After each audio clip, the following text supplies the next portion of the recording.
Okay, now at least I got a chat thing over there. All right, somebody send me a comment and let's see if it pops up. Because before, this thing on the right hand side that shows all your chats wasn't there. It was just a big blank. But now, at least, there you go, Edgar. Good evening. Okay, finally, we guess just had to work it out, work the kink out of it. Oh, Jonathan Frisbee. Good evening, brother. Okay, Kodak. Good evening. Red Sorghum. Hello. Hiram. Hello. All right, now I can see y'all. Jeff. Hello. Southern Trapping Solutions. Good evening to South Georgia. Brian Turley. Homemade Self-Reliance. Good evening, sir. Mr. Simmons. Bear. Good evening, sir. Bear's in the house. Joseph Rooney. Hello. Yeah, what they're trying to do with these lives is now it says, oh, but you can't monetize unless you let us put in middle ads, i.e. that way if you're doing some sort of political thing, they can throw the opposing forces ads to the middle of your stuff. So I just not monetizing. It's just so I can talk to you guys. Lonnie, hello to Western Pennsylvania. Outback Al, good evening. To Australia, wow. Miss C, good evening. So this is the first one we've had in 2 weeks. That first week, I had to be gone to the Silver Wolves gathering, the Silver Wolves class, and that went very, very well. I was very happy, very pleased with it. And then the very next week, so I came home on Sunday. I was here 2 days, and I launched out again, going to North Georgia for Georgia Bushcraft. And so I just got back to that this Sunday. And so this is the first Thursday I've had free. And I would have loved to be able to do this while I was at Georgia Bushcraft, but I don't have that kind of technology. But we'll see. One day, maybe, I'll be able to take y'all on the road with me. Carlos, good evening.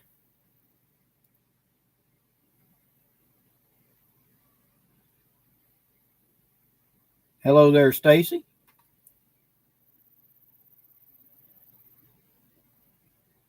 Roy Williams, don't worry. Thank you very much. I just couldn't see any. There was nothing over here. See, I see my image, and then over here on the right, I got a column that your comments show up on, and it was just blank. There was nothing there. So I couldn't, other than looking at the counter up here and telling me there was like 50 people on, I got like 9 thumbs up. I didn't even know anybody was watching. So I am not the most technically advanced. I'm the guy you want in the woods. I'm not your computer or your AI guy. Number one, Big Bear, hello. Hello, Twister. Hello to France. Giuseppe, good evening, sir. Glad to do it, sir. Enjoyed meeting you face to face. Robert Owens, good evening. Bradley, good evening. I hear you.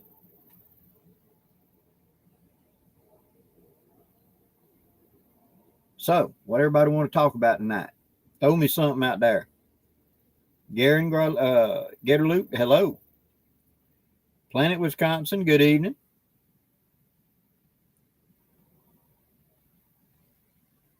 (2020), hello to Alberta.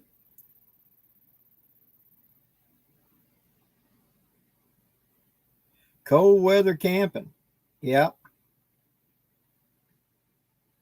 Carlos, cool. The first morning at Georgia was the coldest morning, and it was 29 that morning. And yet the one wind hot tent did really good. Didn't have the stove going, but we just had, it was me and my niece Trinity. She was crossways one end and I was down the wall. And that way she could go in and out that door and I could go in and out this door, and we didn't step on each other. And when we got up that morning, you could not see your breath inside the tent. It was cool, but you could not see your breath. But when you unzipped and stepped out, you could see your breath out of your nose. So that's in the 20s. So our body heat inside of that 8 foot by 14 foot by, like 6.5 foot tall tent did really well. I can see why they talk about these hot tents up in cold country. It really did a good job. David, hello to Little Rock. Ronald Hayes, good evening.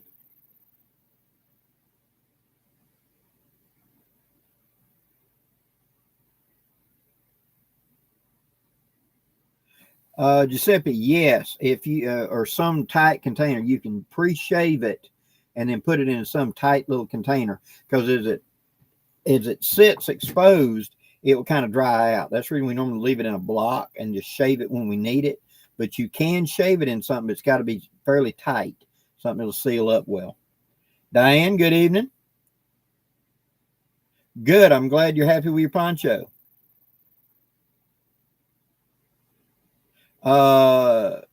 Garen, yes, that dual grind is the same. He uses the same idea on all of them. All of them sharpened flat on the stone. It looks like it'd be complicated, but it isn't. Sharpened just like a straight edge knife. Just up north, greetings, Northern Michigan. Nicholas, how close are we to seeing the Nighthawk sustainment pouches? We're still in the prototype phase. Jay has showed me a couple ideas he has, and I have an idea that I'm prototyping right now. And as soon as I get that prototyped and do a couple of little quick tests with it, when I get anything solid, I will bring it to you and show it to you. So it's not that terrible long. I want to have it after the first of the year, be able to offer them. So we're going to see. It won't be complicated, but we're going to make it happen.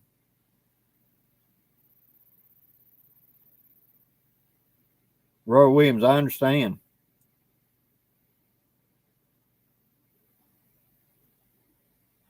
Gray Wolf, I have never used drones. I am not a high tech. What I'm using for a camera is a Enviro by JVC.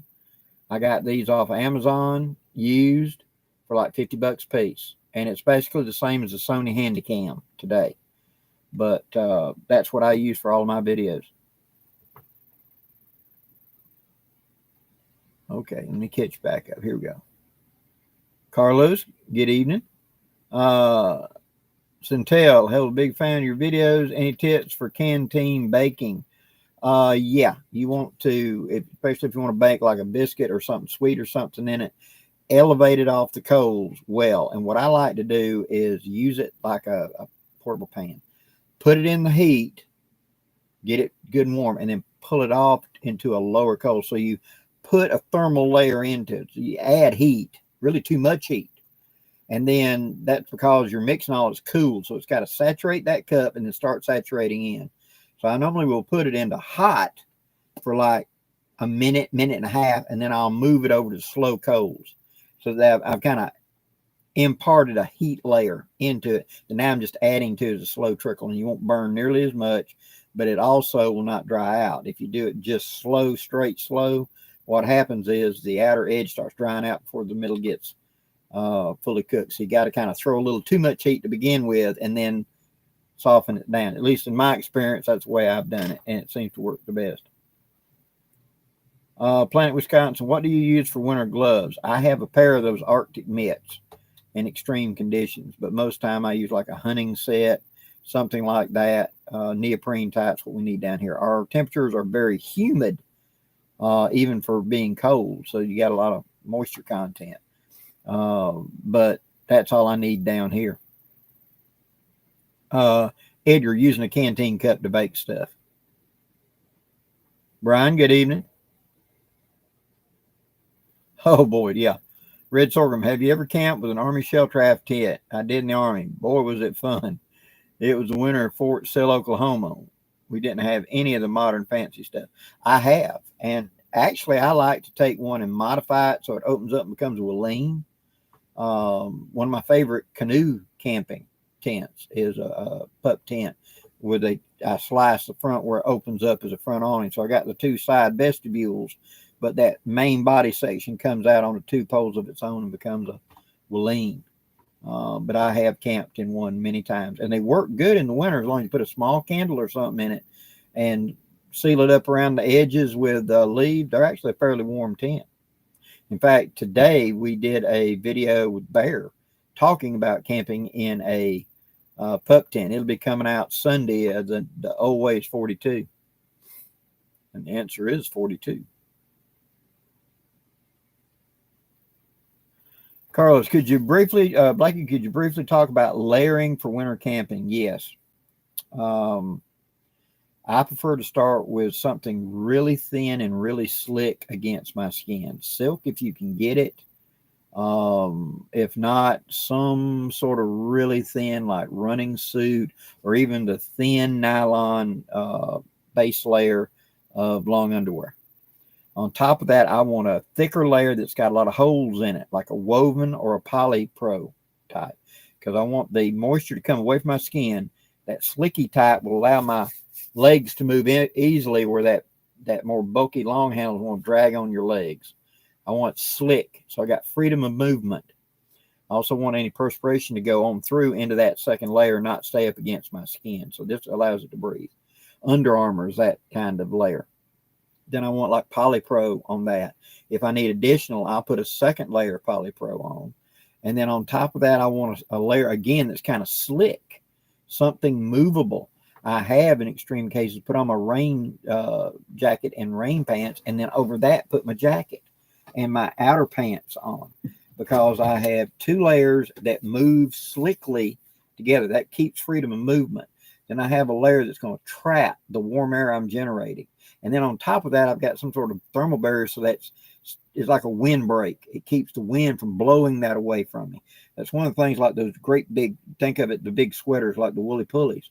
You think, man, that would be warm, and you get out in the breeze and it's not warm unless you have an overlayer on it, because that weave traps, but wind will go right through it. So I will take it and then put a thin windbreaker jacket on over it, and suddenly it's warm. So layers of alternate, something kind of slick followed by something to hold heat is what I prefer. Makes it better for me to be able to move around.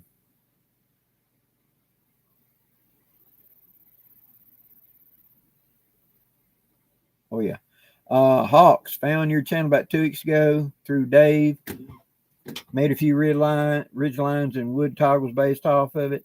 Sorry, video. Thank you. You're welcome. Glad to help.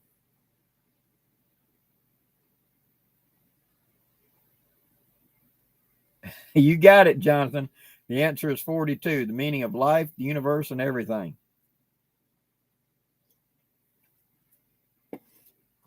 Mitch, Blackie, can you do a video for Rumble on how you field dress or cook a squirrel? Sounds like a good idea. Me and Bears talked about doing some hunting and putting it on Rumble. You know, I'll mention it and do like an intro video on here, and then that way you can go there and see it, because I ain't got the same restrictions I got here. Edgar, yes, in extreme cold, a wetsuit's not a bad idea. It really ain't. It does hold heat well. But the disadvantage of it is it also traps moisture on the inside, and you get chafing and etc. So make sure you use plenty of powder or Boudreaux's butt paste, something to keep chafing to a minimum in one.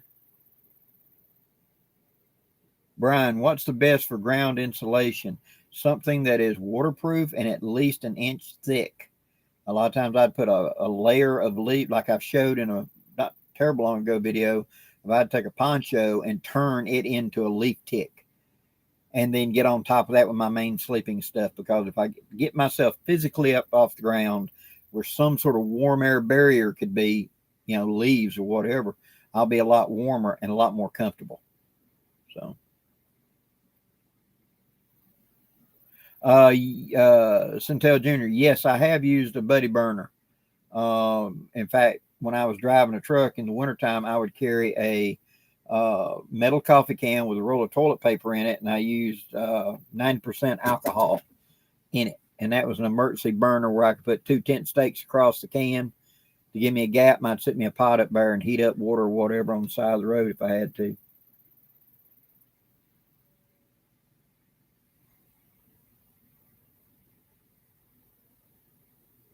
Oh man, Gulf Coast, Little River Canyon, Cheehaw. There are tons of places in Alabama. Pinoti Trail. There's more than you would think would be in Alabama. You know, around Cheehaw is a bunch of stuff. But yeah, Little River Canyon is very impressive. Biggest cliffs this side of the Rockies. I believe it was like 700-foot cliffs in Alabama. So yeah.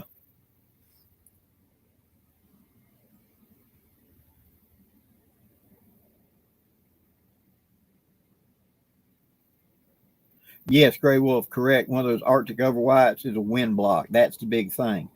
I gotta have lots of layers, but I better be blocking that wind. If not, it's just gonna go right through those layers. Cold air is dense air, so it penetrates better. Think of it as more force. Think about in the fact in the summertime you can be running with the windows down, and it feels like hardly a breeze is coming in that window. Same window, same speed in the winter. It feels like a hurricane's hitting you upside the head. Cold air is dense air. It has more force.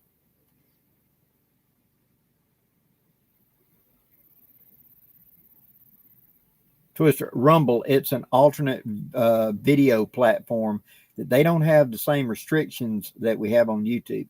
So I've started putting my gun videos over there because I can discuss things like my black powder guns and stuff like that over there. And being able to hunt and show the processing of game would be a better format to put it over there than it is on YouTube because they tend to look kind of negatively at that type of content.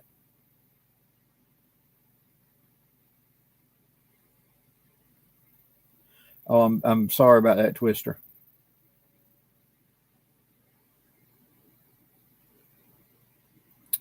Garen, insulation is your friend. You're correct. Good luck to you, Twister. I hope you do.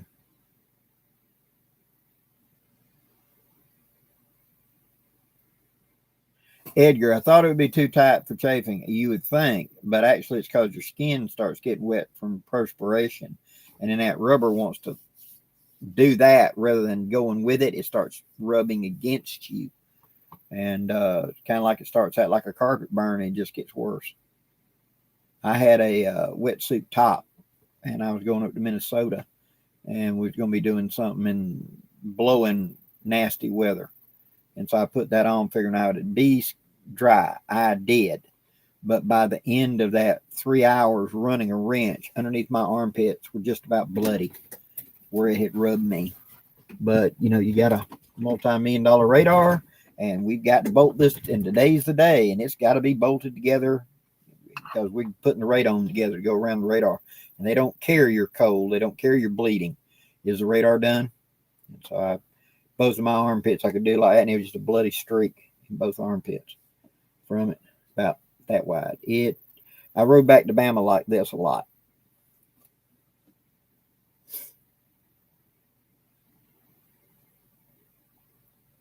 Well, yeah, it's where you at, relative, Brian. Yet there, that's small, but down here, that's big. So,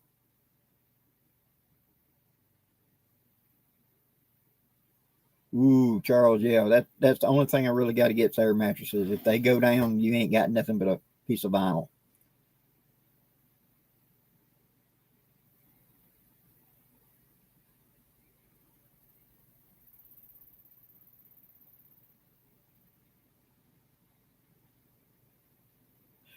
Edgar, the best stuff I've ever found for the neither regions for chafing is you find it in the baby section. It's going to be usually it's a yellow or red tube, and it's called Boudreaux's butt paste, and it's for diaper rash.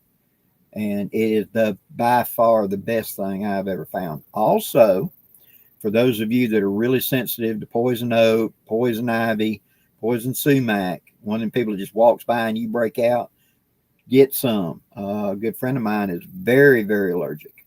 And if he even gets a whiff of it, he's going to break out in welts. But he can take that and coat his arm with it before he goes out. You know, so if he's got short sleeves, he goes ahead and coats both of his arms with it. And it prevents it because all of those ivy and oak is an oil. And that oil gets on your skin and it acts like hot sauce and it burns you. It's a chemical burn. By putting that waxy stuff on for chafing, it keeps it from penetrating to your skin. So you get an opportunity when you, oh my God, and you got it on you, you got time to pour some canteen water on it and wash it off. And you don't burn. So I tell people if you're very badly allergic to it, carry Boudreaux's butt paste and treat yourself before you go out.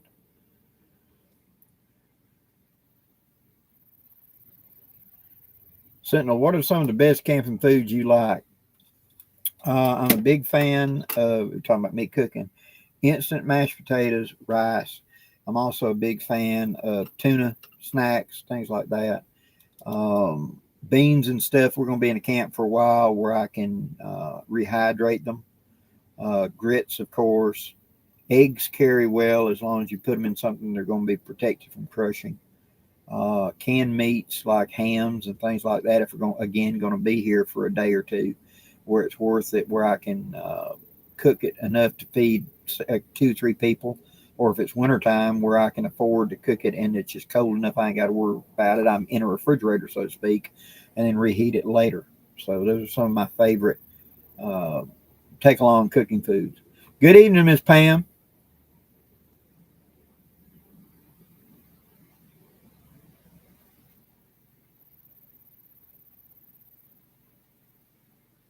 Charles, that tent you can make out of a tarp is a good survival option. Yes, it is. And if you've got like a 10 or 12-foot tarp, you can easily turn it into an enclosed tent just by the way you hang it up.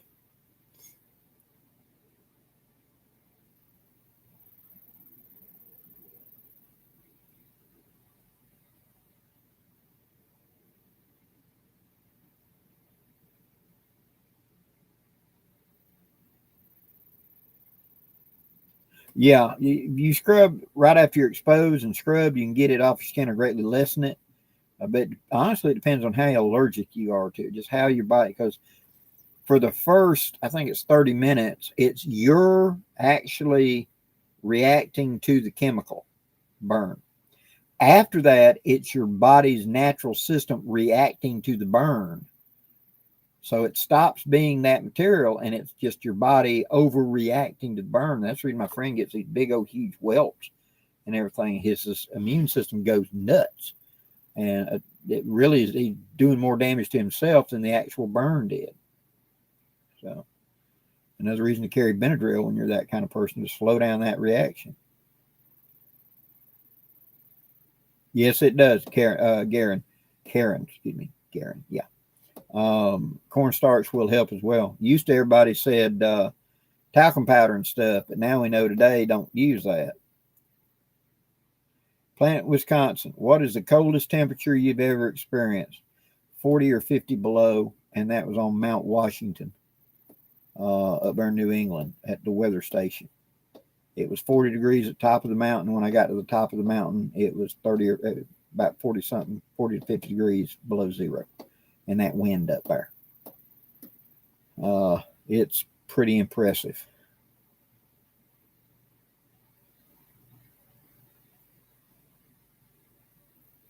McGrateful, excited for the release of the Nighthawk combo. I did it in the video. I think I just posted for yesterday. We are still on track. We're going to be just a little bit late because Jay had to go to the hospital to have his gallbladder out. But he promises me, he says he's got a big headway on it, that he will be done and we will be shipping all of them out by the end of this month. So they are coming. You will have it before Christmas. That's the big thing. Jennifer, thank you very much for coming. I'm glad you were there. Outback Owl, good night. Sleep well. Brizzy, any chance you would collaborate with David, a really big monkey? Yeah. If it's the one I'm thinking of, yeah, I'd be glad to. He's up. If I'm right, hey everybody, he's in North Alabama, and he actually follows me. He's subscribed to me, and he's commented on a couple of my videos, and I've commented on his. He's a good guy. He's got a mind that's never stopping. He's always trying to find the next thing. I really like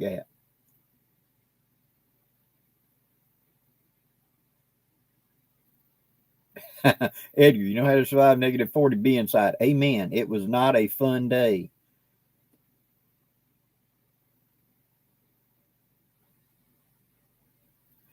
Jeff Conley, yes, it was also the highest recorded wind speed other than a tornado, that a little over 300 miles an hour. It tore the wind vane off the top of the research station there. I put some radar and some other components, not a full radar, but some components on that weather station.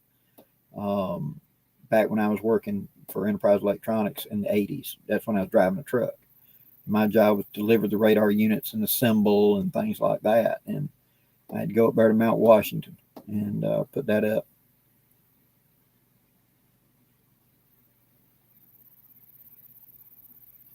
And you would not think, if you said the coldest place in North America, you'd think Arctic Circle, Alaska, or maybe Canada. You would not think in the lower 48.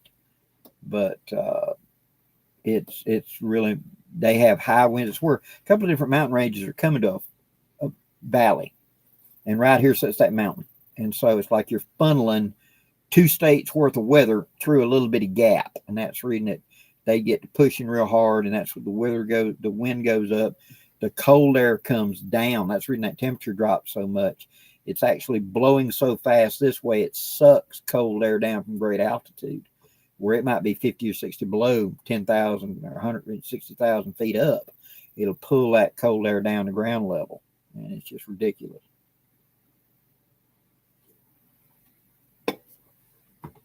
You got the short straw to go to Mount Washington. Actually, I kind of volunteered. I wanted to see it. I wanted to experience that kind of cold.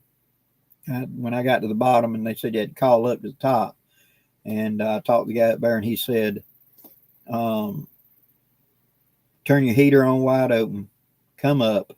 When you get there, face toward the big roll-up door. I think it was blue. Do not turn your truck off, whatever you do, and toot your air horn. And I'll come out and push a big jacket up against your driver's side window, roll it down, take it, and put that jacket on. Do not open your mouth. Do not speak. And then I'll bring you inside, and then we'll unload you. And it took them a little bit to get the equipment to unload it off the back of that flatbed. But when I got inside, I said, he said, okay, you can talk now. I said, why do you not? He said, well, we're figuring it's somewhere around 50 below, and you're from low ground. If you open your mouth, your teeth may crack because they're not used to that temperature change. Yeah, I kept my mouth shut. I had never heard or even thought about the idea that you'd inhale such cold air and a tooth could crack. But, okay, he's right. I don't live in that climate. My teeth have never been exposed to that kind of cold. So, James Lasick, good evening, sir. Of course, he may have just been pulling my leg too, but if he was trying to scare me, he did it.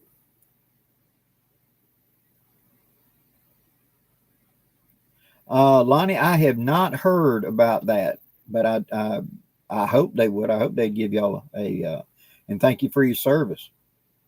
I hope they'd give you a discount.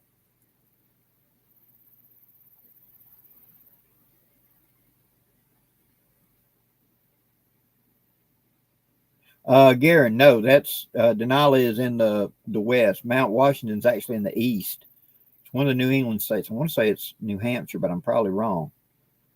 But it's unusually, just look up coldest place on earth, Mount Washington. It'll bring it right up.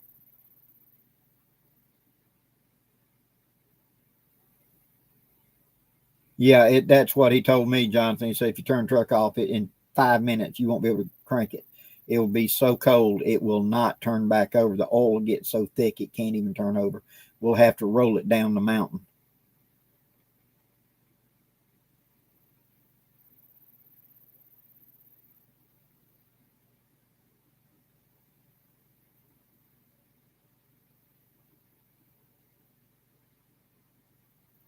Earthbound, yeah. Up in them climates, northern Manitoba and all like that, yeah.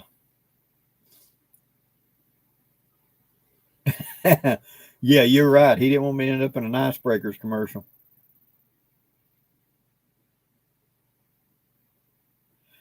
Busy, you mentioned you may do some camping in the swamps. What equipment would you use? Definitely a hammock. Get me up off the ground, away from the bugs, snakes, and etc., and gators. Okay. Standard camping equipment.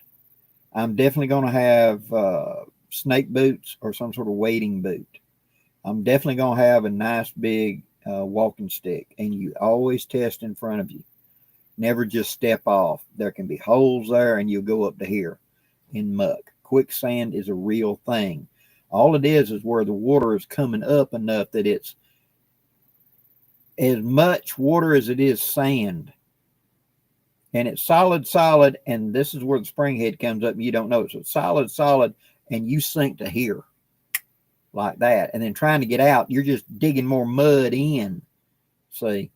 So always use a stick for that. Of course, you're going to have something for snake or alligator on you, like some sort of sidearm or firearm. Just smart to do it, because you never know what you're going to tick off in there. Plus, swamps are a major lifeblood of a lot of your wildlife, because humans don't go in there. We're scared of it. And so when you do get in there, I mean, you find a lot more wildlife than you would normally think of, because there's so little human activity, and they use it as an oasis. And so you'll, down here at the south, excuse me, you're going to have a higher risk of finding bobcat, mountain lion, bear, big gators. The world record alligator comes from Alabama. It was nearly 2,000 pounds and right at 20 feet long, and came from my state. I mean, so there's a lot of big gators down here. North of Mobile is where I'm talking about. This deltas, and that's just bayou and backwater and old river channels and old canals and everything. It just looks like, if you look at it with a good detailed map, it looks like a brain scan. They're just all these interconnected. It's a nightmare. And that's where me and my friend Grouch went in 2013. I talk about how we did 100 and some odd miles canoeing through that swamp. And it's fun, but it's one of them things you got to use your head, because it's tidal. And so at high tide, you're about 6 foot down from the top of the bank. At low tide, you're like another 3 foot further down, and that bank is just gooey mud. You can't climb it. So it's hard to find the ups and down places. You're in a tunnel, and you'll find whole trees just fall off in the creek and block your way or block the channel. You just got to hack your way through it. And at the same time, there's 10 feet of water under you, and you got a 12-foot alligator laying down there looking at you going, hi. You know, he's waiting for animals to get trapped. They'll go to cross and get trapped in the water, and he gets him a free meal. So he wants you struggling. Yeah.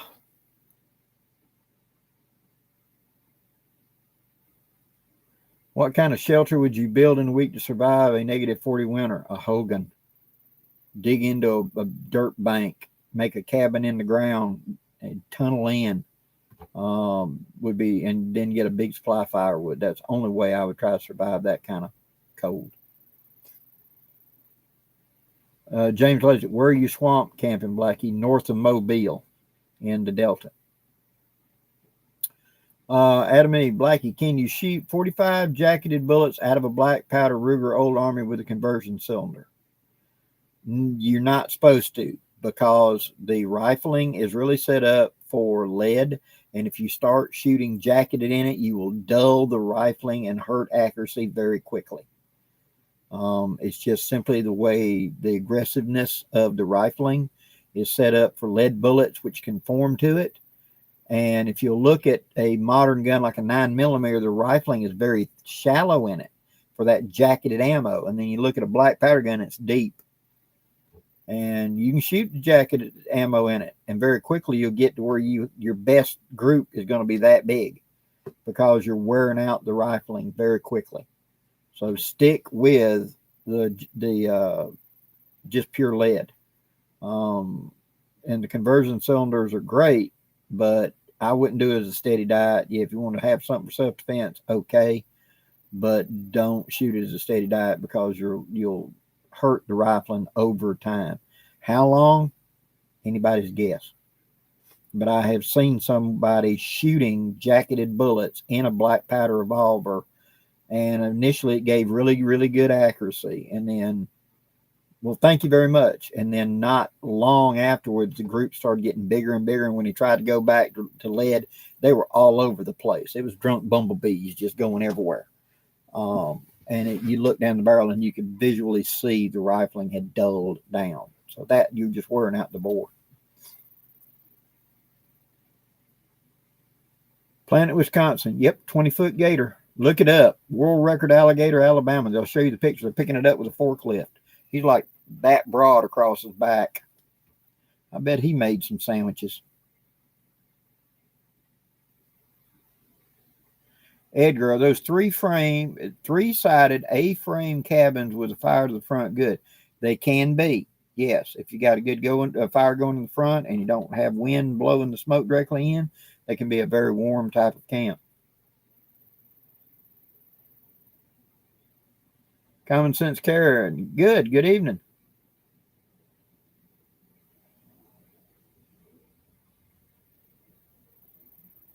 Michelangelo, hello to Ohio.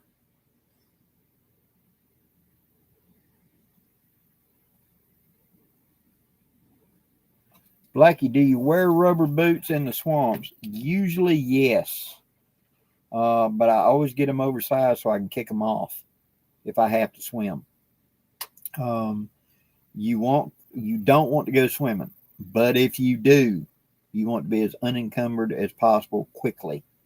Because if you do bog down, I got to be shook out. Plus, if I step down and that boot becomes stuck, I need to pull my leg out. Yeah, I hate the fact I'm barefoot and I'll have to dig it out, but it's better to pull the leg out and be free rather than stick. And it's like, you start just digging deeper, trying to force the legs out. If you step and you can't pull your leg up, the suction is so strong. Sit down and lay on your back to spread out your mass. Put your arms out as far as you can, and then try to wiggle side to side.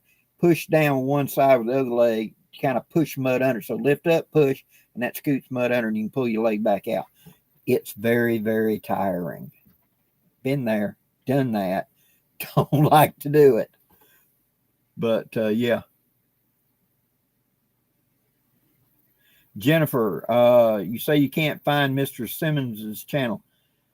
Carlos, thank you very much. Mike Simmons, Jennifer Lucas is asking to see your channel. So kind of respond to her if you're still there and you can hear me. Roy, hello to Texas.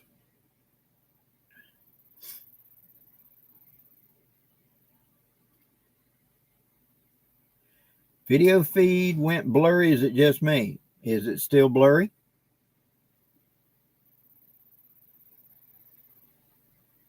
Hope not. If it is, let me know and I'll reconnect it. Is anybody else seeing a blurry feed? Hello to Randy T and Big Mitten. Okay, good on your end. James Lissick, if it's gone that way, you may want to log out and log back in. You may have got one of them funny feed, something's arguing. Okay. And several people saying it's okay. So it's probably just your feed. Log out and log back in, and you should be able to be okay. If you're interested in doing swamp camping, J. Wayne Fears. Good evening to England, Richard. J. Wayne Fears did an entire book called Swamp Camping. And he details about how to travel, how to navigate in swamps, stuff like that. He's from my home state, Alabama, and he's a very knowledgeable guy. So, Cow Tipper, hello to Louisiana. If you're interested in doing swamps can be a fantastic place, especially if you go in the fall or the winter when the snakes have kind of got a little calm and the gators have dug themselves in little holes and up under banks, and they're not everywhere all the time. Find you a little island, and man, you'll have squirrel hunting, rabbit hunting, just game everywhere, because like I said, most time the people don't go into swamps, are afraid of swamps. And so the game congregates in there, and you can really, that's one of the things we used to say, oh no, don't go in there. No, man, there's snakes hanging off trees. You don't want to go in. We were getting big bucks at that place. So we were never going to tell you it was a good place to go hunting. We'd tell you the horror stories about going through 10 boxes of shells, shooting snakes raining in the boat, and big alligators trying to flip us over. Oh no, we were never going to let you know about how many deer we got out of that place, and there were so many rabbits and coons and everything else. We were filling up the freezer. No, I wouldn't go into that briar patch. Oh no. So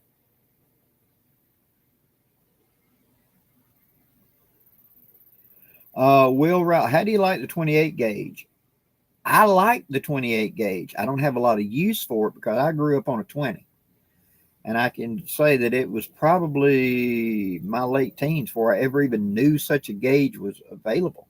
It was just not common down here in my South. There was 12 and 20 and some 10. That was about it. And now in other parts of the country, the 28 is very popular, especially for shooting birds up in the mountains and stuff like that, like pheasant, stuff like that, up in chucker and stuff like that. But down in my neck of the woods, it just was not common. And I've shot one and really liked it. It was just like a soft shooting 20 to me.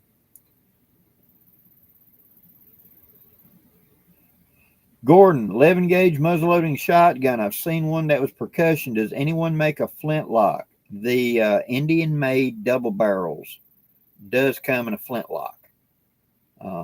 But that's the only one I know of at this time. And that, what's that name of that company? Justin, what's that company that does all the flintlock, trade guns and everything else? I'm drawing a blank. I want to say Northwest Trade Guns, but that's wrong.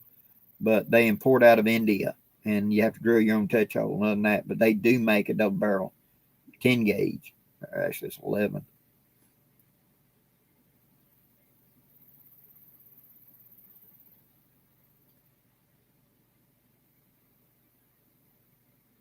That's cool. Yeah, Edgar, I've kind of heard hints about that, trying to up from the 410 to the next, but I have not seen one or seen any report of it other than just like you're saying, little hints of it.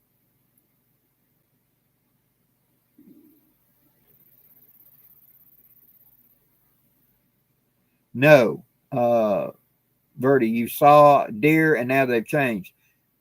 What's changed? Has hunting season begun? Have people turned on all their deer feeders? You were seeing bedding. This is a bedding area. This is where they sleep. And then somebody over that way fired up a big feeder and they move over there and start eating. Give it a couple of days. Once hunting pressure starts, a lot of times they'll come back to these early hunting areas. It's just when a lot of times they don't turn the feeders on until like a week before hunting season. And so the deer move because, hey, we got free food over here. And then when the shooting starts, they migrate back to where they feel safe. So initially, if they move out, don't get too discouraged. They may be doing that. On the other hand, if after like 2 weeks or so, you are not seeing any new activity, wait till the end of the season and come back. Move to a new location and look around now. Always be adaptive.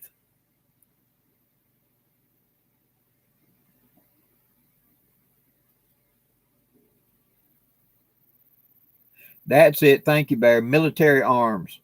They're out of Canada.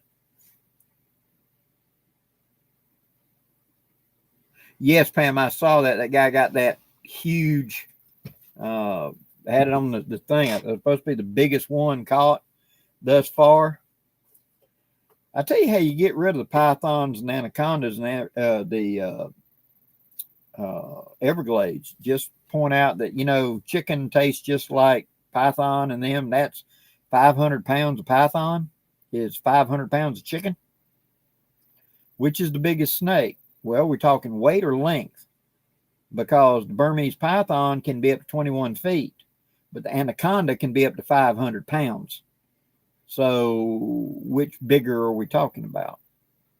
If you start talking about start publishing recipes, rednecks will thin them out.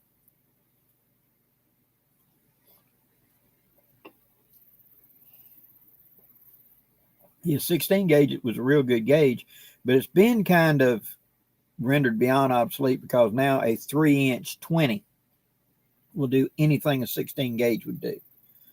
And so a 20 gauge with a 3-inch chamber, I can do both. And then with a 12 gauge with a 3-inch chamber or 3.5, With a 3.5, a 12 gauge can do anything from a 12 all the way up to a 10 gauge, because a 3.5 is just a 10 gauge load that's been put into a 12 gauge tube. That's all.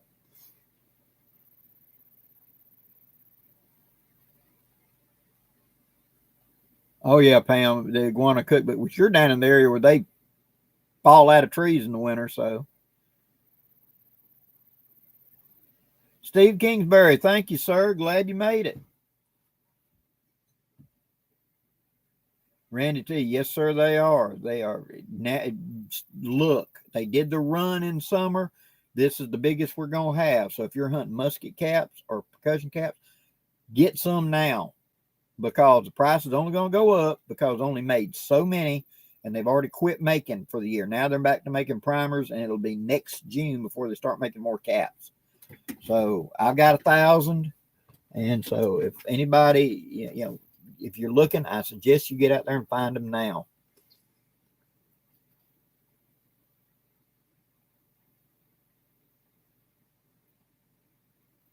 Lonnie, in your experience, what knife is your favorite for field dressing a deer, and why? Do you use more than one tool for field dressing a deer? I have cleaned a lot of deer with a K-Bar 1607 lockback. I have cleaned a lot of deer with a Buck 110. I have cleaned a lot of deer with a sharp finger. And I can honestly say that a sharp finger is probably your best bet. It does a really good job as far as the cleaning of the deer. Now, when we talk about processing it into meat, those are different knives. But the actual field gut it, get it hung up, get the hide off of it, and then render it into the big hunks. I actually like to use a big lock back or something like that, or like a sharp finger, just because what I have is what I came up with. Now, if I'm bringing it on home and I'm sitting in the backyard, a good old-fashioned butcher knife is a real good choice. That's the reason we call it a butcher knife. It's very good at processing and doing all the rendering it on down. If I had only picked one, it would be a good butcher knife, because with it, I could do all the jobs down. It's not going to be the perfect knife in certain areas. It'd be the best choice in others. And you just got to work with it, whether you choke up on the blade to get detail work, or where you're holding it at the back and sawing through that big meat. One of the things I like to do, I usually don't gut my deer, and I'll tell you why. My whitetails down here in Alabama are just not that big, and they're not much rib meat on them. It really ain't worth it. And so I take the deer, and I prefer to hang the deer up. And so I hang it up, and I come into the groin, and I go up and I take the top of the thigh of the back leg down to the knee, and I cut all the way around at the knee, and then I go up at the groin, and I go all the way around and cut that ham, cutting the butt is one big hump, right? And then I take my knife and I slice all the way to the bone, and I cut it all the way across. I don't take the fur off. And then I peel that big hunk of meat off the bone. I leave the bone attached. So now I got a big hunk of meat with fur on the outside of it. Set it down. I do both of those. Then I spin it around. I come up and I take the back strap out of the back. All I do is I split the skin all the way up, start at the top, and take my back strap all the way out. Then I come up here at the top. I cut, and I come into the armpit, and I cut the top ham all the way around. I come at the elbow. I cut it all the way around. I split it all the way up, and I peel that ham off. Now I lay it down, and I take the two neck meats out of right here. The only thing I missed was the tenderloin inside. It's not worth gutting him to get it, really. Unless, now, if we're going to process the whole thing, I'll process the whole thing. I'll figure a use for the hooves. Use the eyeballs for glue. But that's a whole lot of work. And what are we really doing? Most of the usable meat, I've got 95% of the usable meat right there. And I can quickly take a garbage bag and put all that meat in it and just leave the carcass laying there to feed the coyotes without having to gut it. See, I've got 2 bottom hams, 2 top hams, the neck meat, the back strap. There's no belly meat to speak of. There ain't no fat on him. For my whitetails, which are like 130, 150 pounds, so they're just not the rib meat. There's nothing there.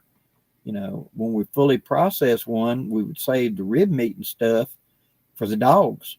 So I figured out fairly early on in my career, why am I getting this thing? Because half the meat is going to the dogs, you know. And now, if you do want the heart, the liver, the kidneys, if you're going to clean out the intestines and use them for casing, yeah, that's full detail. I mean, you take all the meat, and you get a meat grinder and like the face meat, the meat that's on the foreshank down there between the ribs, all of that. You're going to put that in the grinder and grind that up, add spice to it, make sausage. So, James Singer, cool. The RWS 10s. I have not seen any RWS down in my neck of the woods, and I haven't had any in 10, 15 years. I would like to try some more. Charles, what's your opinion on shotguns that to take deer hunting? I'm assuming 12 gauge is better if you got any kind of range. If it's going to be up close and dirty, 20 and 12 is interchangeable. But if you're going to be on 35, 40 yards, go with the 12. Definitely. Learn how to hit with slug. Take time and practice. Is RWCS number 11 good at it?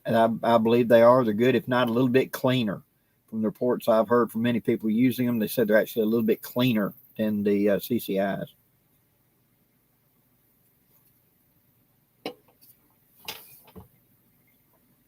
Yeah.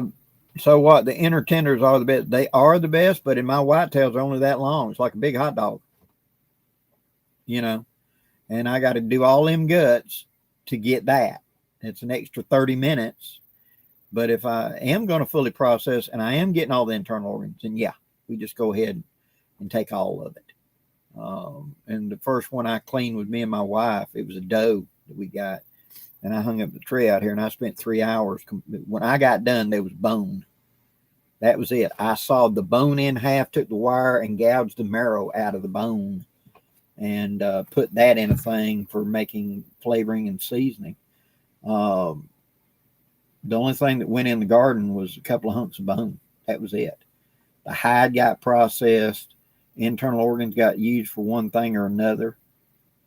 Even the lungs. I ground the lungs up and mixed it in with a lot of the other stuff to feed to the dog. And he was happy, which I had a half wolf back then named Bear. He loved it, you know. And so what we ain't eating becomes dog food.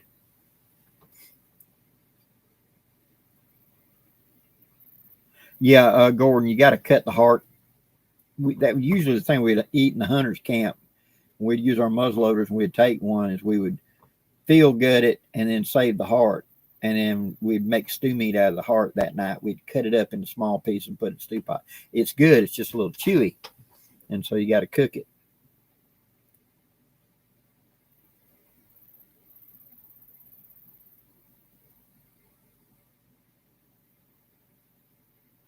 Remax. Blackie, does Kaufman's have the Marine Corps bivy bags or the Army?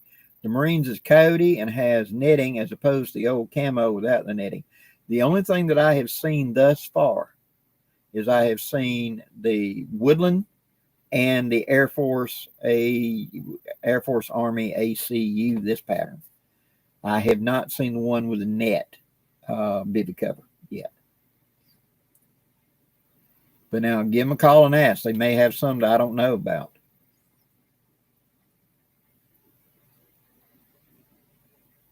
Edgar Burley, haggis. Every year for Burns Night for many years, my good friend Jeff Cross would take a deer stomach and we would do a haggis. And on Burns Night, we'd have a formal dinner and we would recite the poem by Burns of the king of the pudding race, the haggis. And we'd also do ramps, which is a 50, y'all might want to try this. It's a 50-50 mix of potatoes and turnips. And you make it like you make mashed potatoes. And it's got a slight green cast to it and tastes really good. So it was haggis and ramps is what it was called. We did that for like 10 years as part of Grouch and that group. Miss it. True. Leg bones make good knife handles.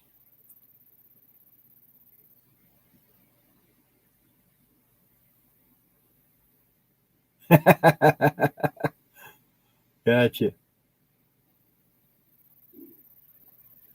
Ronald Hayes. Yeah, that's the one thing I've always heard about RC RWS is they are a little pricey, but they're shipping them a long way. So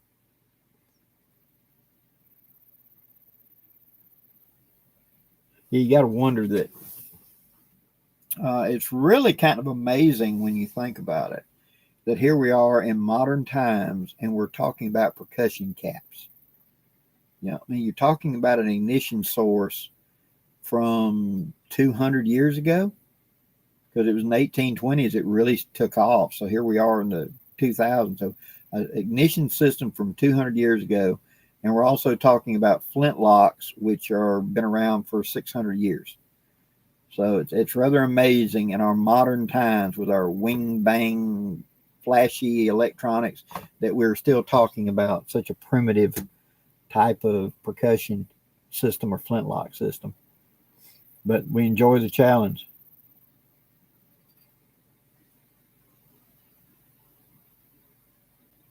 All right, cool. Good evening. I'm out hammocking a couple of nights in City of Rocks. Have a great time. Kent Aldridge, hello. Rhonda, hello. Oh, Gray Wolf, you're a sucker for punishment, a wheel lock. There was a while there that Dixie Gun Works did sell a wheel lock. Adam and Eve, are you ever going to have an event in California? I would never say never, but I talked to Joshua Barnes at Georgia Bushcraft, and I may be doing an event over there in North Carolina in the coastal. And I have had a couple of different places reach out to me. One was in the Pacific Northwest that I don't know the exact, but I'll just remember it was Oregon. And another one is in Northern California. He had mentioned something. So anything's possible. Never say never. They do make airplane tickets. I could ship my gear. And then whoever my contact is on the other end could say, okay, I got the box from UPS, and then I could fly over. I'm not afraid of flying. As long as I ain't the one sitting in the captain's chair, we're all right. We're going to be okay. Roy Williams, Rumble is actually another video service, kind of like YouTube. If you just look up Rumble, it's free to sign up. And they do just exactly like YouTube. And I'm on there as Blackie Thomas on Rumble. And I've got like 4 videos or something. Being these last 3 weeks have been really busy, guys. I mean, the beginning of October, I had my impromptu PAM gathering. And then it was go to Ohio. Then it was come back for 2 days and leave and go to Georgia. And this is my first week back free. So I've kind of got, thank you very much, Adam Eve. I've kind of got behind a little bit, but I will get that stuff rolling up. I'm trying to catch up.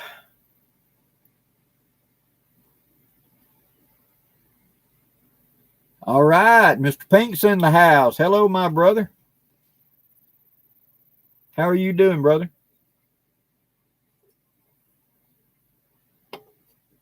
Benton, yes, I did have a great time at Georgia Bushcraft. It was a hoot.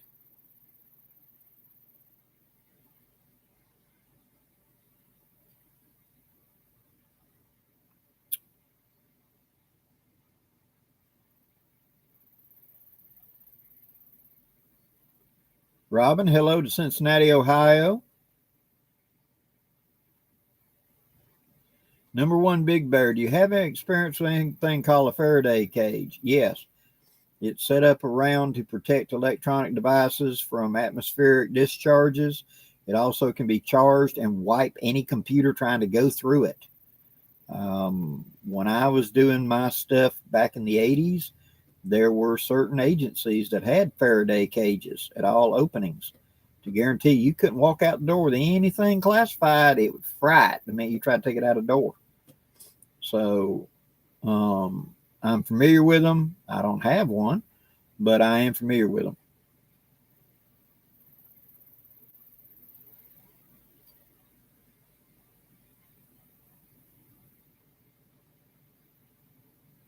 Yeah, an old microwave, Jonathan does a real good job. It'll fry everything there.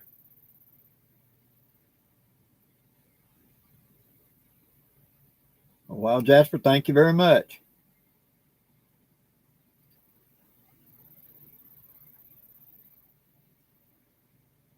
Oh, Herbert got a knife show in Raleigh. Cool. Homemade self-reliance. Hello again, sir. Homemade, did you say hello to Jennifer? She was the Jennifer that was at the Silver Wolves, the lady, and she was asking about trying to find your channel, Mr. Simmons. So look back up the list and you'll find Jennifer.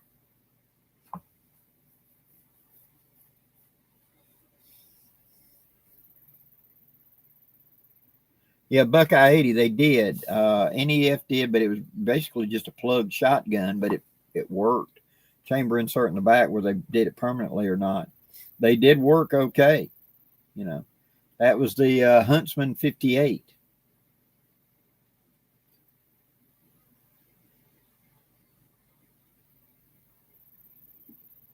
Ah, cool. See, now, Gray Wolf, you know more than I do about that. I've just seen them.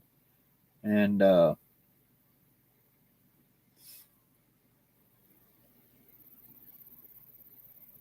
Jennifer, there she is, Jennifer Lucas.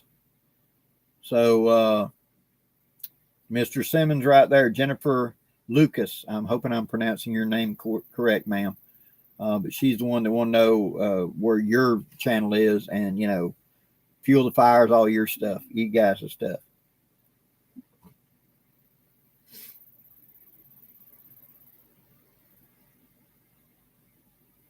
Carlos, good night. Thank you very much. Thanks for coming in. We got 1 hour down. We got one more to go. Boy, you ever had one of them days you just could not get in gear? That's for me, which I've been going nonstop for a month. It's just sleep, you know, go to bed at midnight, get up at 6. And today it was just like walking in deep, wet snow. I just could not get going all day.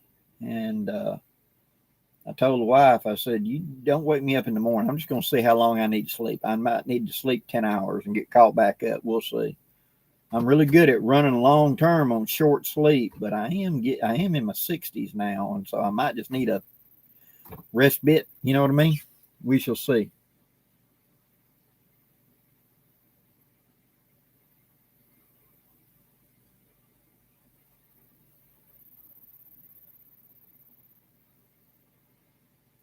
Okay, thank you, Mr. Simmons.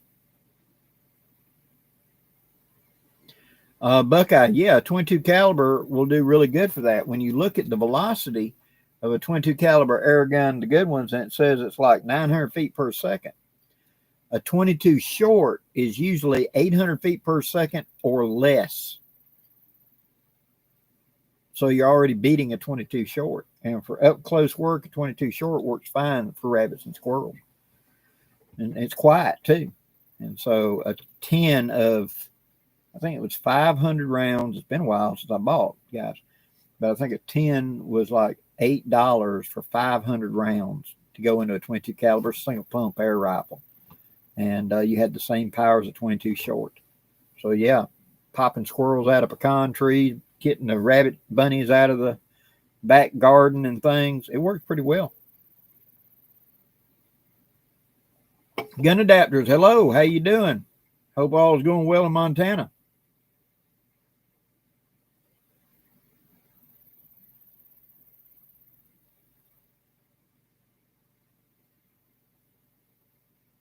Okay, hold on. We are able to give a donation and send you our muzzleloader, such as Remington New Model Army, something legal, not needing AFL, and have you autograph it. I'll be happy to autograph something for you. But you wouldn't have to send the whole gun. You could just send the grip or something, whatever you want me to autograph. You wouldn't have to send the whole muzzleloader, unless you just want me a picture of me holding it or something. So I'm Blackie Thomas on Facebook. Get up with me and we'll talk about this. Twister, bless your heart. I hope this is worth it for you because you're up real late in France.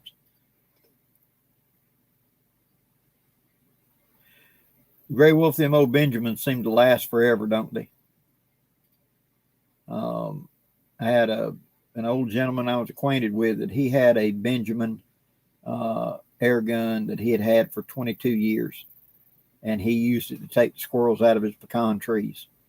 And it finally got where it wouldn't hold air, and he contacted and sent it back, and they put new seals in it. It was like new, and it came back. But he was, match head accurate out to about 30 yards. He could strike a match with it at out to 20 yards. He'd got that much practice and knew that gun that well.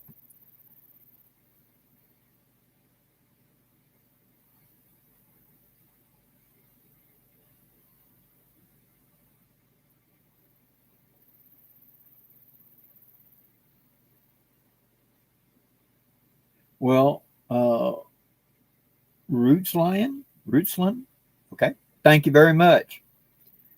Sorry, don't want to mispronounce, but Rootsland. Okay. But thank you very much. Thank you for watching from the UK. Yeah, Ronald Hayes, that's the real advantage to the 28, especially something like quail or something. It's going to pop close range and quick. Bigger payload than a 410, but still not so powerful that you're going to blow them to pieces. And most of the guys that I know that really love a 28, they're quail hunters. They're going to be going with dogs, and it's going to pop right under their feet, and they're only going to have a split second to shoot before it's in the thick and gone. So that's about the only people I know today down here, other than the shooting club, that you have to have 4 gauges that really swear by a 28.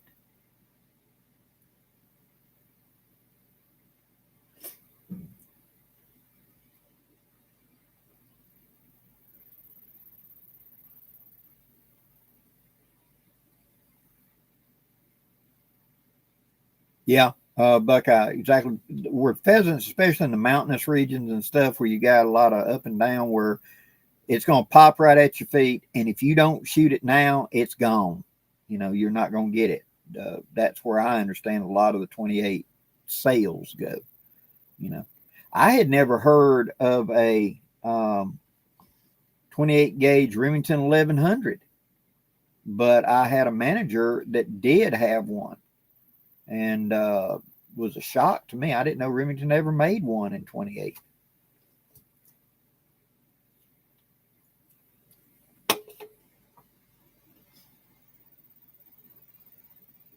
Lee H., good evening. Welcome to the party.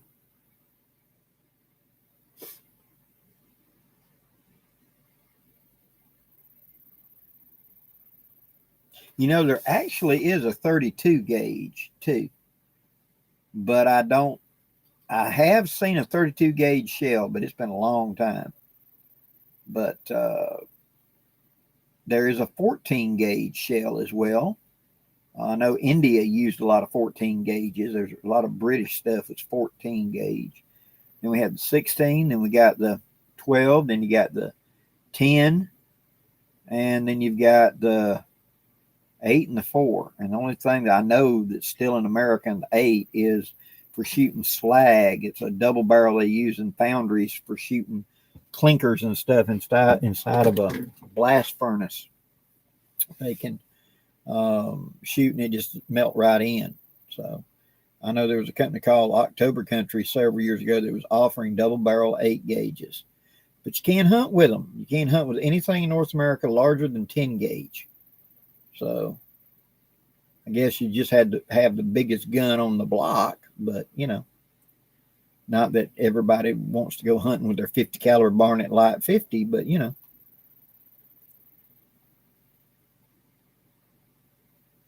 Yeah, I can believe that, Randy. It's been it was just overshadowed. It really is.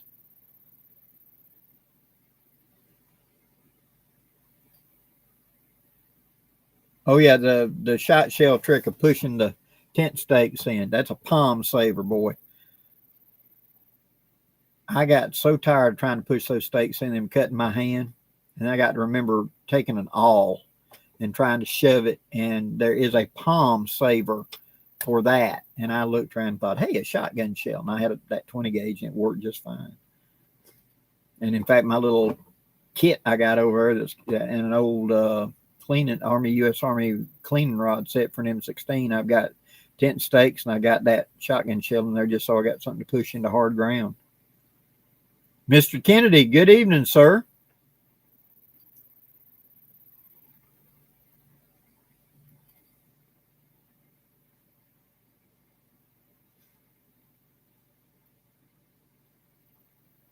True. Yeah, a glove leather pad will help.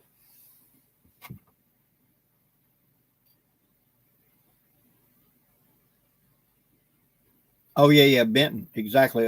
For the competitions that you have in skeet, they were all the same. I've seen a upland gun that was an over under, and it had 4 barrels. So there was a 410, a 28, a 20, and a 12, and they all locked on the same frame, same receiver. So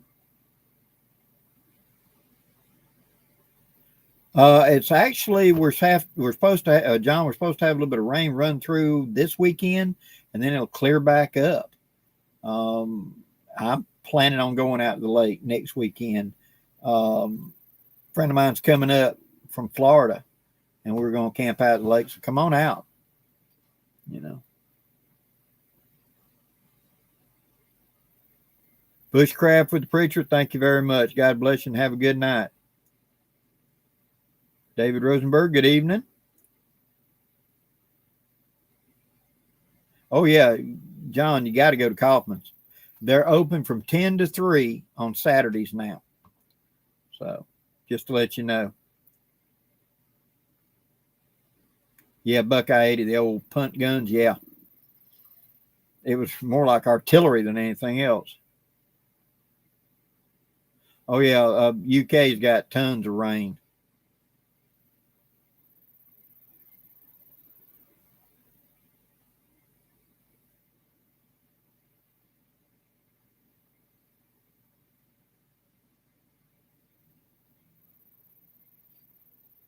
Well, Gray Wolf, hopefully you'll have the winter that you want and it won't be too bad up there. But usually when they have this weather pattern start, we get a wet, cold weather down here. Y'all are actually a little warmer that high up, and we get more of the tropical jet stream moves up, and we get constant cold weather, rain, just back and forth. But Alabama needs it bad. We're in bad drought right now. Tuesday to Friday. Okay. John, you've got my number. Holler at me when you get out there, and I'll see if I can come out just to hang out for the day, if nothing else.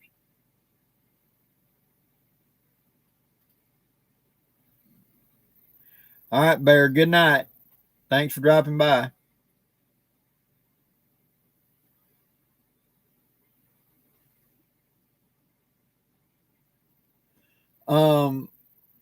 Kent, I know that there are collectors that specialize in the 58. I know that Dave Canterbury has a 58 and has done a couple of videos with one. But that's about my extent of it. I know they were done on standard production line for it's either HR or NFL, New England Firearms. Same company, different name, slightly different line, you know.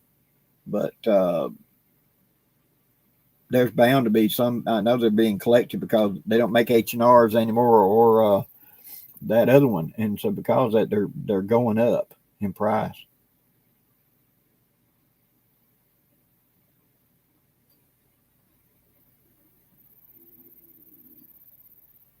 Oh yeah, these type of tarps and stuff. Yeah, it's ridiculous. Shipping anything to the UK is just a heart stopper. I had a gentleman who was in Norway was buying one of my haversacks.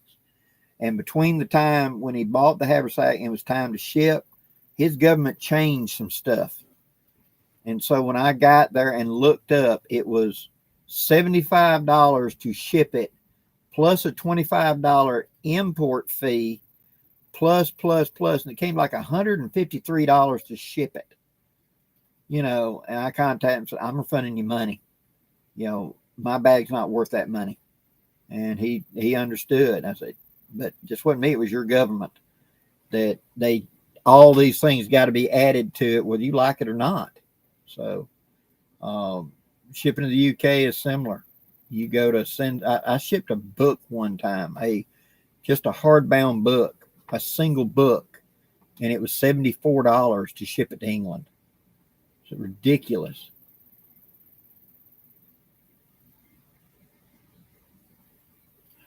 Okay, Adam, what is the difference between the black powder Remington Old Army and say the Black Hawk that shoots 45 caliber? The modern Black Hawk is where they took the Ruger Super Black Hawk and turned it into a black powder gun. So the barrel and the rifling is really set up for 45 Colt. Okay.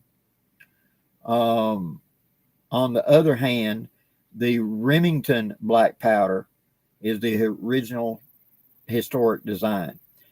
The Ruger, they say, should take a 4.57 round ball, and it's the only thing I know of, whereas the Remington should take a 4.51.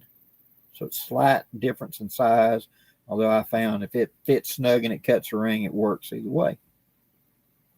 Of course, the Black Hawk has much better sights, usually better regulated, and they're using the Whitney type of, Beals type loading lever arrangement.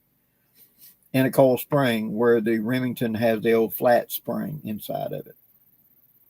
So if you're looking for historic accuracy, go for the Remington. Now in power, the Ruger is more powerful because it is a deeper chamber. It is a Dragoon. And if you look at my video list for percussion revolver, I make a point of the last Dragoon, and I'm talking about the Ruger. So, and the Rugers are highly collectible and worth a lot of money. So, it's one of those things where Remingtons can be picked up a lot cheaper, and the Ruger is going to be the big money of it. Is it technically a better gun? Many ways, yes. Many ways, no. They're kind of equal. But as far as power level, you can get more power out of the Black Hawk because it's just got a deeper chamber in it. But economy, it's cheaper to shoot the Remington because it is a smaller chamber.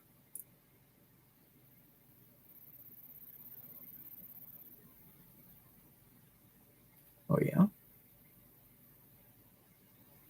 Gun adapters. Have I ever been out west? Yes, I've been out to Montana, Wyoming, South Dakota, North Dakota. I've been to every state except I've never been to Alaska. I've never been to Hawaii. I've never been in California, Oregon, or Washington. I've been into the edge of Idaho, and I've never been to Nevada, but I've been into the edge of Arizona. And so that's it. So I've been to all them western states out there. Big sky country. Of course, I was looking through the windshield of an 18-wheeler when I was doing it, but yeah, I've been out there. In winter, summer, fall, all of it. It can be very beautiful country, and it makes you feel really small really quick.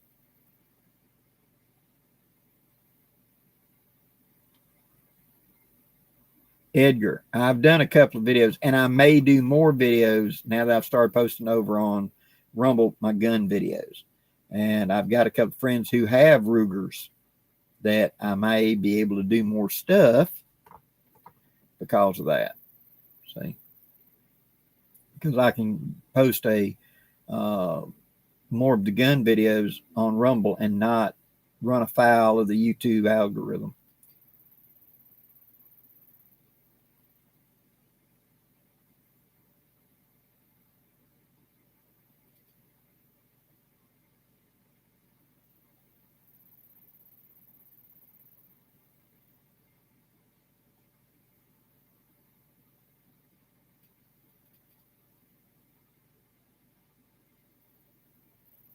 Buckeye 80 with a muzzleloader adapter for shotguns by Short Lane. Has anyone used round balls with it in a 12 gauge? Depending on the choke, see, if ideally for that insert, you want a cylinder bore because then I can put a full size ball in it. But if that is a choked bore, let's say a modified, I can't get the ball in except there at the muzzle because it's bigger down the bore because it's choking, right? So if I clear the choke to come in, it's automatically undersized for the bore and it kind of rattles down the bore before it goes out. So a cylinder bore would be your best shot. With it, it'd shoot round ball like any other 75 caliber Brown Bess or whatever.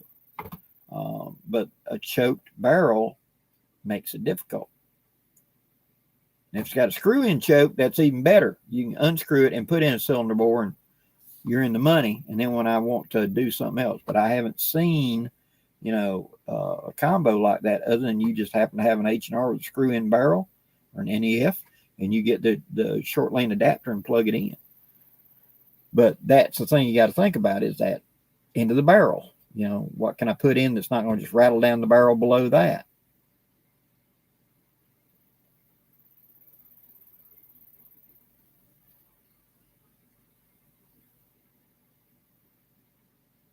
Randy, I have heard of the Game Getter. I have not used one.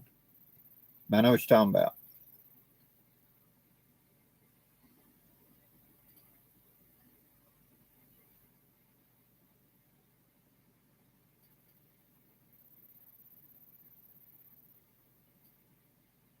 Yeah.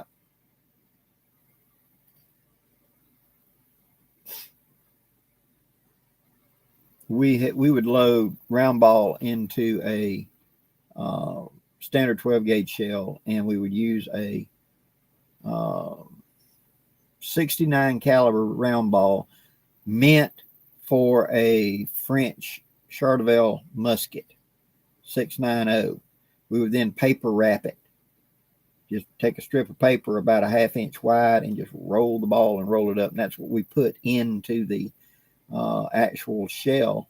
And it was snug. So we would take the primed powder, set it up there and start it. And that paper you can press and get it started. And then we'd push it in, see, and then we'd push that paper down on top of it, a little bit of a wad. And that put enough friction, the ball didn't want to roll out and it'd stay in the shell. And of course, you can put a little bit of like Elmer's glue around the top to keep it from coming loose too. Just depends on how rough handling you're going to do.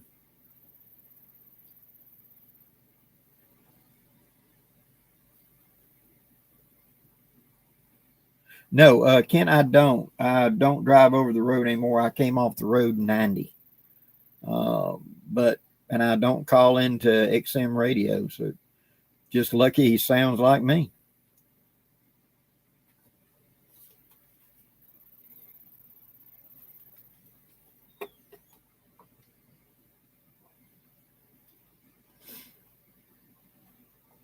Well, that's the whole thing, Gray Wolf. That's the thing. You're going to bring a product to market. And the question is, the guy on the other end, in our lawyer-prone world, before they'd say, hey, you're the guy that tried to ram 25 pounds of explosives into a teacup. On the other hand, it's one of those things. You just don't know what the customer is going to try to do. And I knew a guy that he tried to fire a hardened drill bit. That was a 3/4 inch drill bit, and he tried to fire it out of a 12 gauge because he could make it fit into a shell. Yeah, that didn't work. That was one heck of a bulge barrel, and then the barrel actually split where it did finally hook somewhere and tore and cut out. But you thought that was a good idea. 7.6239 for deer. 7.6239. They do make a soft point that's like a big cap of lead. Very good for deer. The 7.6239 and a 30-30 are almost the same ballistics. Like an old 94 Winchester 30-30. Very similar ballistics. So if you get a good soft lead tip on it, it works well. And they do make PPC, I think is the company, because I want to get some shooting an SKS. Makes this big round lead cap that all the reports I've seen and actual firing in ballistic gel and stuff, it mushrooms well and should be a very good deer cartridge at short range, 0 to 100 yards.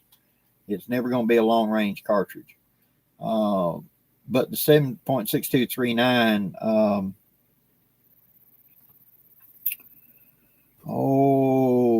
CZ makes did a model 5425, I think was the number. Maybe it was 525. But it was a bolt action 7-pound carbine that fired 4 rounds from mag, 1 in the chamber for 5 and 7.6239. And it was meant to be a hunting rifle. And there was a guy in Guns Magazine about 12, 14 years ago. He did an article where he took the cartridge. Forget the AK and the SK. Let's look at the cartridge. And what could he load it to? And on the bottom end, he loaded it down and put just a few grains, or I think red dot in it. And he thumb pressed in the barrel of buckshot. And that was for rabbits and squirrels. That round ball left the barrel at somewhere around 1,000 feet per second. And he was shooting rabbits and squirrels with it. On the other end of it, he was hand loading the bullet that was really made for the 300 Savage into the case and duplicating 308 ballistics with a 150 grain bullet and holding a decent group at 120 yards. So that it had 7 loads he published. And so he could take anything on the North American continent with that little bitty 7-pound carbine from CZ. He could load it down and shoot rabbits and squirrels, or he could drop a full load into it, be able to take moose or elk at close range, just like a 308, because it was duplicating standard 308 Winchester.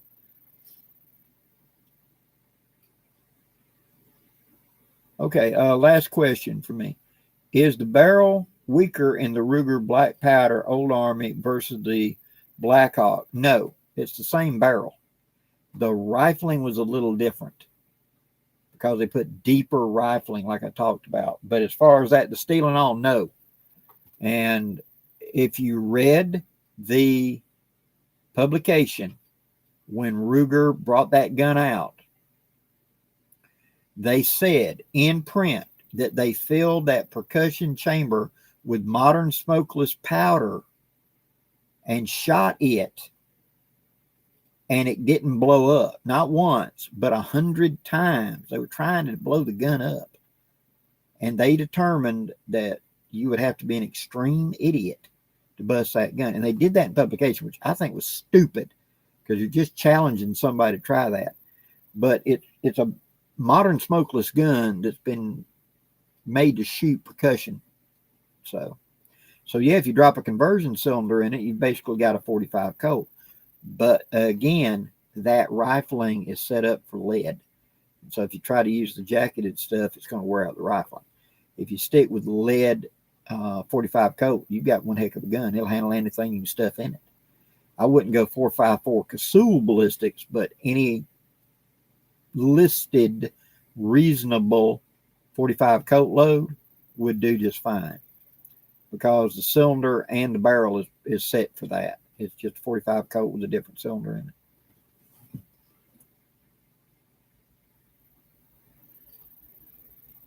Dakota's in the house. Hello, sir.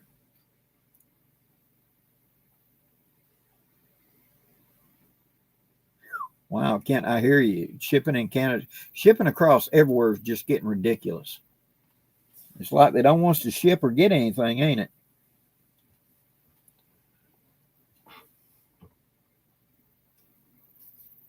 Oh, cool. Buckeye 80, thanks for dropping in.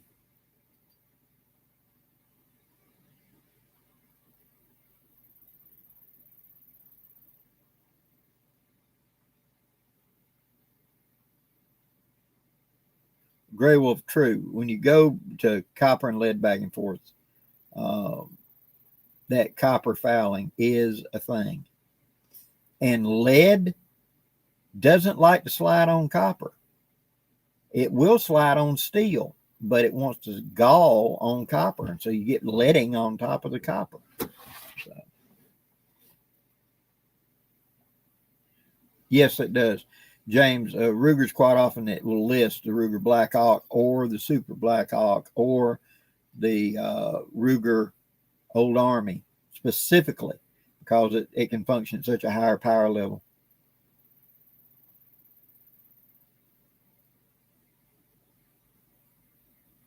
Edgar, they did not. They made new cylinders from the ground up.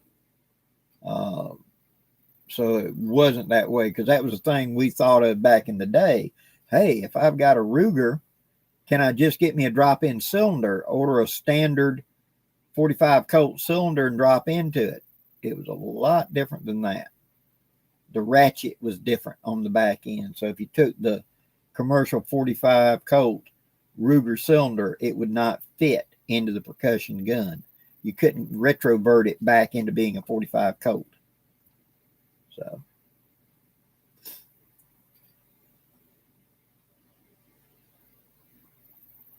Dakota, Jennifer is the lady that was at the Silver Wolves class with us.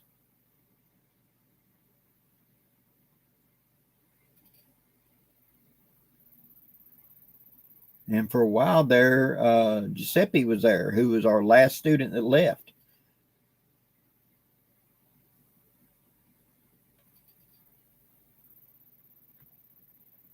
We had a good time up there. It was a really good event.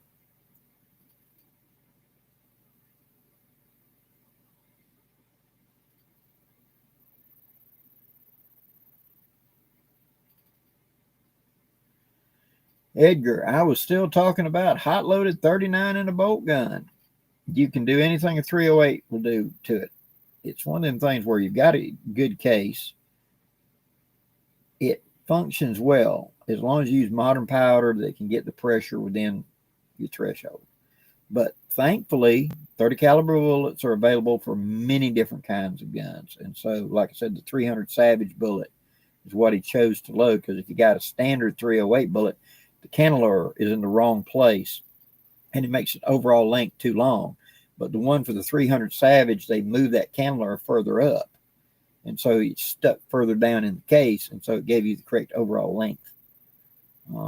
You can get the 7.6239 to do what the 30-30 or the 308 can do, as long as it's in a good bolt action.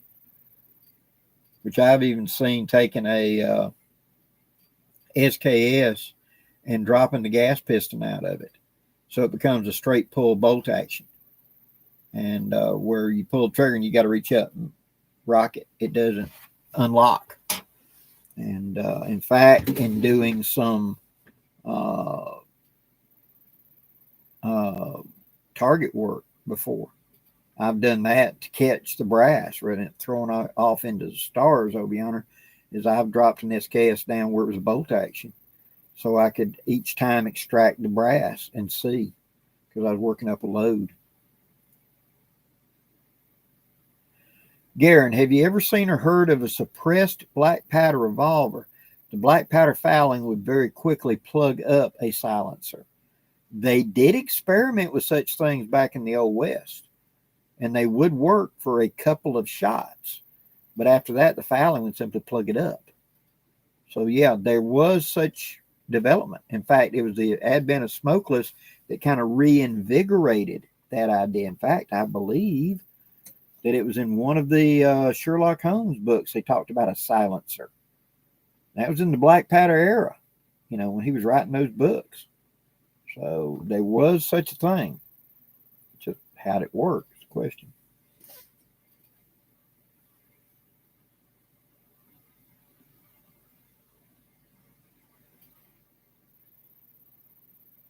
Dakota, do brass black powder pistols last a shorter time than the others?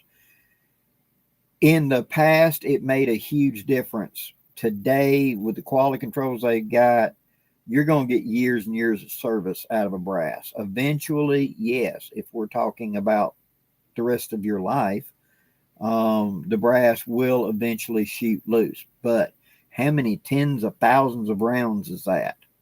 is the question. I have one that is shot completely loose where I don't like shooting it anymore. But that's from 1976, and it was $65 when I bought it back then. It was the cheapest gun they could make, and it was more brass. Today, the frames are actually more gunmetal number 6, and so therefore it's actually harder. Everybody is a fan of the Henry rifles that are out with those brass frames. You don't hear about them coming loose today. Do you shooting 45-70 or 30-30 or even 308? They improved it greatly. Jonathan Frisbee, can you suppress a revolver? The only one that I'm aware of that would even be worth the effort was the old Russian one, the Nagant, because when you cocked it, the cylinder cam forward and the end of the brass actually locked into the back of the chamber, so there'd be no gas loss. And they did make a silencer for that gun. That'd be the only revolver, because you're going to have poof coming out the side. So no, not worth the time. Oh, I'm sorry. I can't. I'm having to read along, catch up.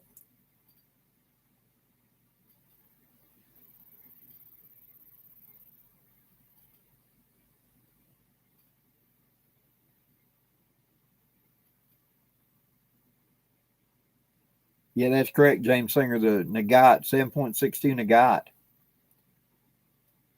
For a time back in the 90s, you could get them for like $70 a piece.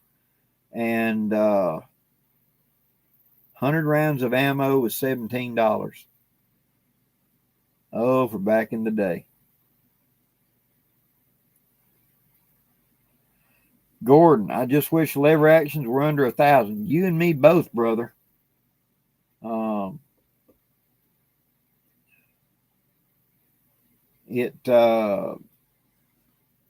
It really does, get me that you can get a Winchester 94, which is made in Japan now, for like over $1,000. The cheapest lever gun, I think, is the Ruger made Marlin right now, and I think they're like $600. So, time to start looking in the pawn shops.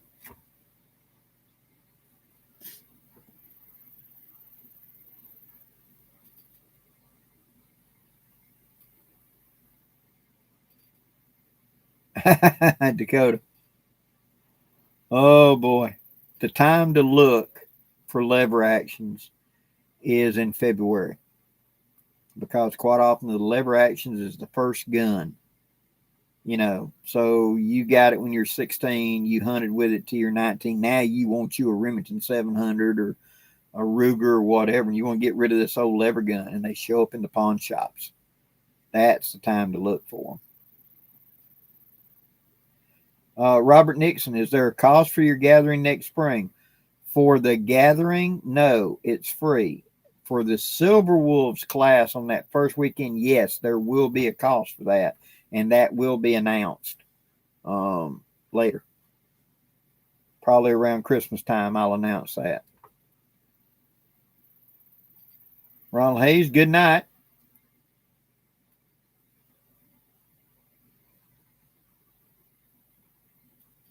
Adam and Eve, thank you very much.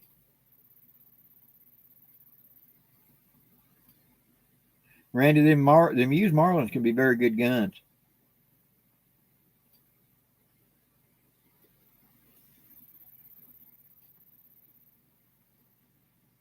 Woo, that's cool. Grey Wolf got you 73. Grey Wolf, what's the caliber on it? Oh, 71. Okay.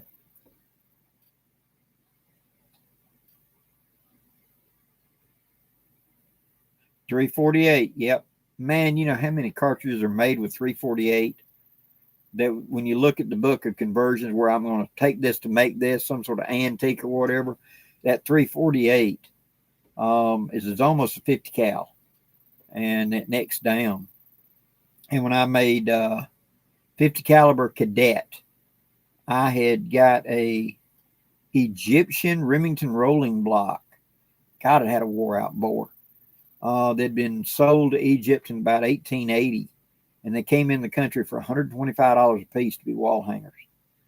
And I got one that was in its entirety And I found out that Dixie Gun Works had what was called 50 caliber cadet barrels that were originals. And so we unscrewed the barrel with that 43 Egyptian barrel, cut down the forestock and screwed in the 50 caliber cadet, and cut down 348 brass to the proper length and loaded it with a 50 caliber bullet meant for a Civil War carbine, and shot and hunted with it. It was a cool little gun. Marcus, hello.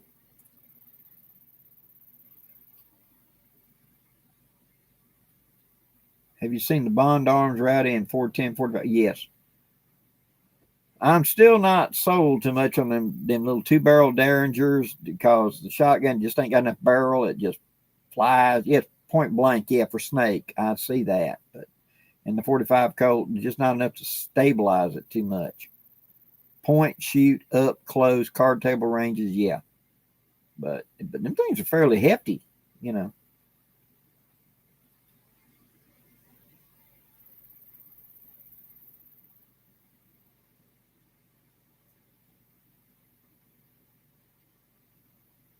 Randy, too. Yeah, 50 cal Alaskan.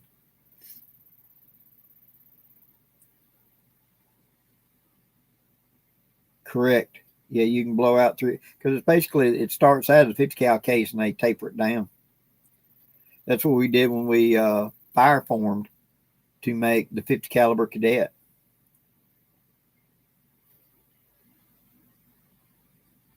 Edgar, how much would surplus AKs cost today if the laws were good? No telling.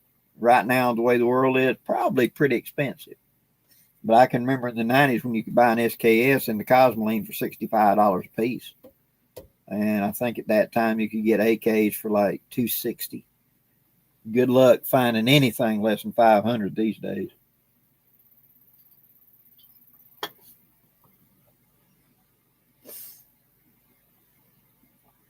Yeah.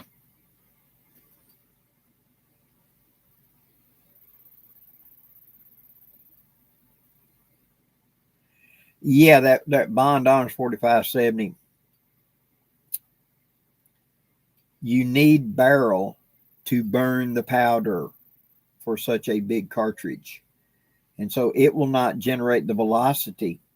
That's what Ross Seifried figured out. He was a world handgunning champion, and he got a Ruger GP 100, little short 2-inch barrel on it, and he put a hot hand load in 357. And then he actually went to shoot an elk, and it didn't even penetrate the skull. He shot and he hit, and it just kind of stunned him. He started getting up, and he emptied where someone else had shot the animal, but it wasn't dead, and he was doing a coup de grace. And he walked up and shot him, hit him right in the forehead, and he just shook his head and started getting up, and he emptied all 5 into like a 50-cent size group, and he got up. He had to snatch the rifle away from the client and finish the deer. And when he did a post-mortem, he found every one of the bullets sitting there. They never penetrated the skull. So he took it and he shot it across the chronograph and found out that bullet was leaving the barrel at less than 600 feet per second because the powder he was using was designed for a 4 6-inch barrel. This was a 2. A big, huge flash, but very little powder was burning.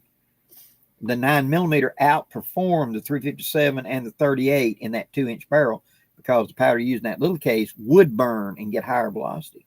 A 4570 and a little bitty short Derringer, a big flash, and that ball probably ain't going to be moving as fast. That bullet probably won't be moving as fast as a muzzleloader bullet because there's just not enough room for that powder to burn in that short barrel.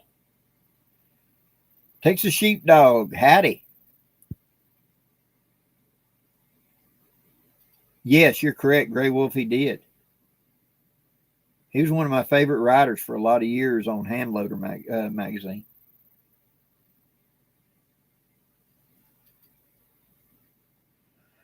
We got about 15 minutes left and 110 people watching. Awesome.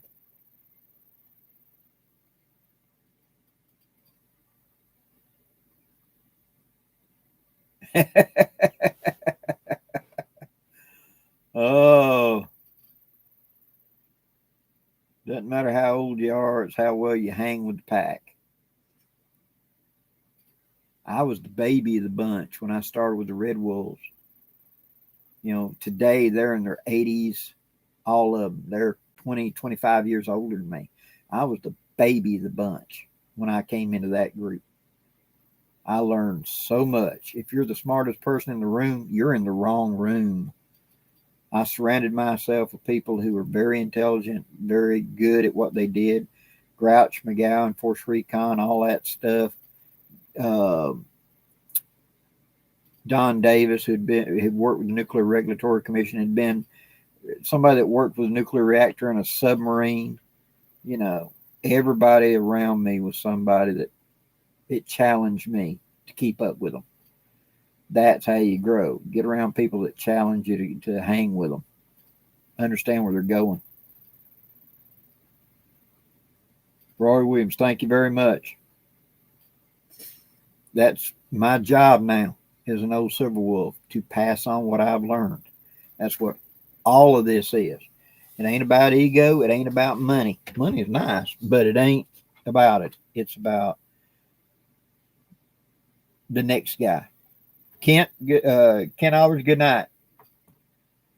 Something that I said at this George Bushcraft, somebody, and it meant something to them. And they're coming from a religious side. And he said that he puts out content, but it doesn't get a whole lot of big, huge numbers and everything else. And I said, look, it ain't about the masses. It's about those 10.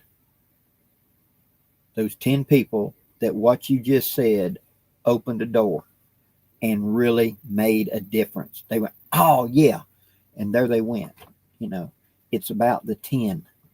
Because as my preacher taught me when I was young, he said, even in Sodom and Gomorrah, they found 10. You know, if they were 10, you know. So preach to the 10. When you do stuff, do it for those 10. They're the ones that are going to listen. They're the ones going to get something out of it. You know, the masses will be okay. But talk to the 10.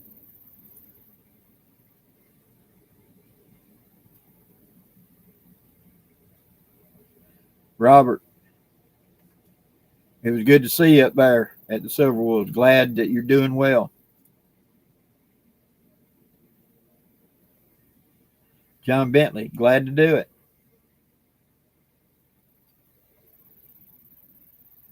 Glad to do it, Dakota.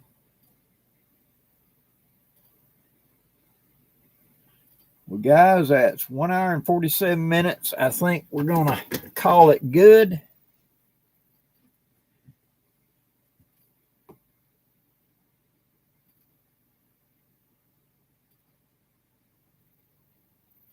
Roy Williams, hang in there. Everybody, I appreciate it so much. And next Thursday, we will do this again. I'll try to let y'all know if there's going to be a night that I'm not going to be able to be on. And there'll be more videos coming with the channel as soon as I can get them posted. And I'll have more videos on Rumble and all like that. I will try to get caught up. Like I said, for the last month, I've been popping. And so I may sleep in past 6 a.m. in the morning and get some rest and then get back on my feet and get rolling again. We're going to get it going. Well, thank y'all so much for tuning in. And y'all have a great night. God bless. And I will see y'all again next week. Good night.